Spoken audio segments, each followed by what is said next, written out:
গাড়ির জানালা দিয়ে যতটা সম্ভব দেহটা বাইরে বের করে ড্রাইভারকে টর্চ লাইটের আলো দেখাতে দেখাতে জঙ্গলের রাস্তা ধরে এগোতে থাকলো পরিতোষবাবুর গাড়ি।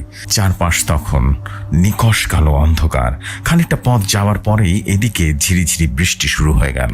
সারা গাড়ির কেলানের ড্রাইভার হেডলাইট খারাপ নিয়ে বেরিয়ে গেছে রাস্তায়। চল না আগে ঠাকুর ঠাকুর করে গন্তব্যে পৌঁছায়, তারপর তোর ভাড়া কি করে কাটতে হয় আমি দেখে নিচ্ছি, ফিসফিস করে বলে উঠলেন পরিতোষবাবু। পরিতোষবাবুকে বিড় করে দেখে অবাঙ্গালি ড্রাইভার জিজ্ঞেস করেন, নেই কুছ নেই বলতা, তুমি গাড়ি চালাও। অর্থ ভাঙা হিন্দিতে কথাগুলো বললেন পরিতোষবাবু।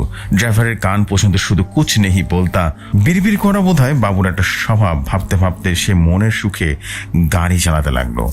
কথায় আছে না, বিপদের উপরেই বিপদ আসে। খানিকটা পথ অতিক্রম করে গাড়িটা বিকট একটা শব্দ করে জঙ্গলের মাঝামাঝি থেমে গেল।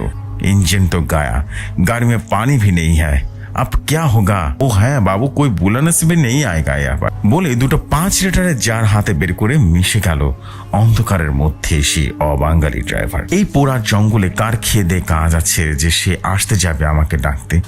যত সব। বলতে বলতে চারপাশে গাড়ির কাজ তুলে পরিতোষবাবু গাড়িটার সিটে গাল এলিয়ে দিয়ে ক্লান্তি দূর করার জন্য শুয়ে পড়লেন। চারপাশে নিস্তব্ধতা, মাঝে মাঝে ঝিঝি পোকার ডাক আসছে আর রাত জাগা পাখির ডাক ভেঙে ভেঙে আসছে। হঠাৎ পরিতোষবাবুর কানে ভেসে আসে গানের সুরের আওয়াজ, সাথে সাথে হই হুল্লোর আওয়াজ আসে।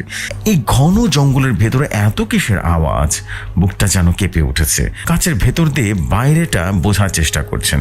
গাছের পাতা ফাঁক দিয়ে অনতি দূরেই একটা বাড়ির ক্ষীণ আলো দেখা যায়। হ্যাঁ, এই ঘোর জঙ্গলে বাড়ি এলো কোথায়? আগে তো খেয়াল করেনি, হয়তো নজর পড়েনি।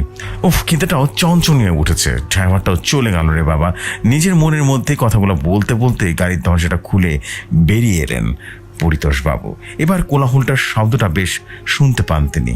উৎসস্থল ভালো করে বোঝার চেষ্টা করতেই গাছের ফাঁক দিয়ে দেখতে পান গাড়ির ভেতরে থাকা বাড়িটার যে ক্ষীণ আলো দেখা যাচ্ছিল, মনে হচ্ছিল অনেক দূরে, তা একদমই কাছে এখন মনে হচ্ছে।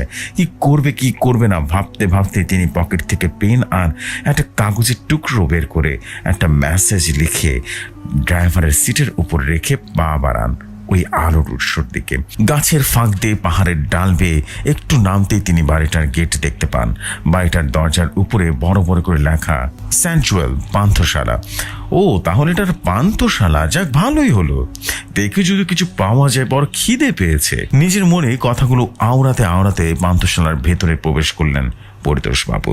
ভেতরে প্রবেশ করে মৃদুমন্দ আলোয় দেখলেন হাতে গুনে গোটা 5-6 টেবিল পূর্ণ ছয়ে গেছে ছেলে ছোকরার দলে। চেহারা থেকে বোঝা গেল সব স্থানীয় বাড়ি। ঘরের এক কোনায় একটা ছোট্ট স্টেজ করা, তার উপর দাঁড়িয়ে একটা মেয়ে হিন্দি গান গেয়ে চলেছে। কর্মরত ওয়েটাররা সবাই মহিলা। পরিতোষবাবু একটা জায়গা নিয়ে বসলেন। সাথে সাথে একজন মহিলা এগিয়ে এসে অর্ডার লিখে নিয়ে যায়। ওনার মনের ভেতরে বারে বারে একটাই কথা ঘোরপাক খেতে থাকে, এতটা রাস্তা এলাম, একটা জনমানব চোখে এলো না। আর এখানে এত লোক, এরা কোথা থেকে এলো? খানিকক্ষণ পরে টেবিলে রীতিমতো গরম গরম খাবার চলে এলো। পরিতোষবাবু গান শুনতে শুনতে মনের সুখী খেতে থাকেন। খেতে খেতে হঠাৎ ঘরের এক কোনায় একটা ছোট্ট টেবিলে বসা ব্যক্তির দিকে চোখ যায় ওনার। মৃদু আলো হলেও স্পষ্ট বুঝতে পারেন ওনারই গাড়ির অবাঙ্গালি সেই ড্রাইভার বসে আছে, মনের সুখে পানীয় পান করছে।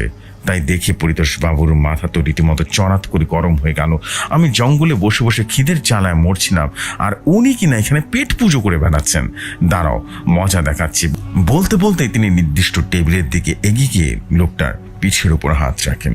এই তোমার জল লানে যাওয়া। পরিতোষবাবুর এই কথাটাই মুখে রয়ে গেল। সে ভদ্রলোক পিছনে ঘুরতেই তার মুখ দেখে সব কেমন যেন ঘুরতে লাগলো। উফ, কি বিভৎস!